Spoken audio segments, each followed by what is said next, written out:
അയോധ്യ കേസിൽ വിധി പുറപ്പെടുവിച്ച് സുപ്രീം കോടതി ബെഞ്ചിലെ 4 പേർ ക്ഷേത്രപ്രതിഷ്ഠാ ചടങ്ങിൽ പങ്കെടുക്കില്ല. ചീഫ് ജസ്റ്റിസ് DY ചന്ദ്രചൂഡ്, മുൻ ചീഫ് ജസ്റ്റിസുമാരായ രഞ്ജൻ ഗൊഗോയ്, SA ബോബ്ഡെ, മുൻ ജഡ്ജി S അബ്ദുൾ നസീർ എന്നിവരാണ് പങ്കെടുക്കാത്തത്. PJ അരുൺ ഇപ്പോൾ കൂടുതൽ വിവരങ്ങളുമായി ദില്ലിയിൽ നിന്നും ചേരുന്നു. അരുൺ, ചീഫ് ജസ്റ്റിസ് അടക്കമുള്ളവർ പങ്കെടുക്കില്ല.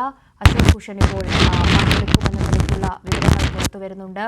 നേരത്തെ എയിംസ് അടച്ചിടുമെന്ന തീരുമാനം പിൻവലിച്ച ഒരു ഘട്ടം വരെ ഉണ്ടായിരുന്നു. എങ്ങനെയാണ് ഇപ്പോൾ വിവരങ്ങൾ?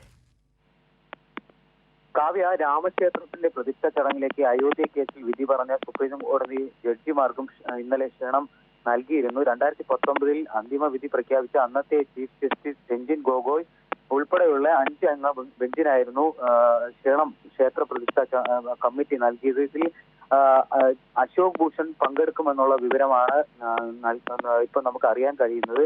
ഇതിലെ ഏറ്റവും പ്രധാനപ്പെട്ട വിവരം എന്ന് പറഞ്ഞു കഴിഞ്ഞാൽ ഇതിൽ ഇപ്പോഴത്തെ ചീഫ് ജസ്റ്റിസ് ആയിട്ടുള്ള DY ചന്ദ്രചൂഡ് പങ്കെടുക്കില്ല എന്ന വിവരവും ഇപ്പോൾ നമുക്ക് പങ്കുവയ്ക്കാനാവും.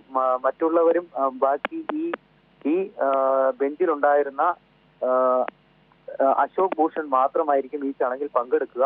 രഞ്ജൻ ഗൊഗോയ്, SA ബോബ്ഡെ, കൂടാതെ DY ചന്ദ്രചൂഡ്, അബ്ദുൾ നസീർ എന്നിവർ ഈ ക്ഷേത്ര ചടങ്ങിലേക്ക് പോകില്ല എന്നുള്ള ഒരു അറിയിപ്പ് ഇപ്പോൾ ലഭിക്കുന്നുണ്ട്. എന്തായാലും ഇക്കാര്യത്തിൽ ഒരു പ്രധാന വിധി തന്നെയായിരുന്നു അന്നത്തെ പ്രകടിപ്പിച്ച.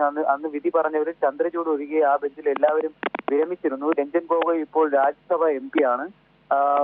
എന്തായാലും ഇക്കാര്യത്തിൽ എല്ലാ മേഖലയിൽ നിന്നുള്ള പ്രമുഖരെയും അറ്റോർണി ജനറൽ ഉൾപ്പെടെയുള്ളവരെ ഇതിലോട്ട് ഈ ഒരു പ്രതിഷ്ഠ ചടങ്ങിലേക്ക് ക്ഷണിച്ചിട്ടുണ്ട്. രാജ്യത്തെമ്പാടുമുള്ള നിയമ വിദഗ്ധരെയും ക്ഷണിച്ചിട്ടുണ്ട്. KK വേണുഗോപാൽ, സോളിസിറ്റർ ജനറൽ ഉൾപ്പെടെയുള്ളവരെ ക്ഷണിച്ചിട്ടുണ്ട്. എന്തായാലും ഏറ്റവും പുതിയ വിവരം അനുസരിച്ച് ഈ ഒരു പ്രതിഷ്ഠ ചടങ്ങിലേക്ക് ഈ ബഹുമാനപ്പെട്ട സുപ്രീം കോടതിയുടെ ചീഫ് ജസ്റ്റിസ് DY ചന്ദ്രചൂഡ് പങ്കെടുക്കില്ല. അന്ന് വിധി പറഞ്ഞതിലെ അശോക് ഭൂഷൺ മാത്രമായിരിക്കും ഈ ചടങ്ങിൽ പങ്കെടുക്കുക. കാവ്യ.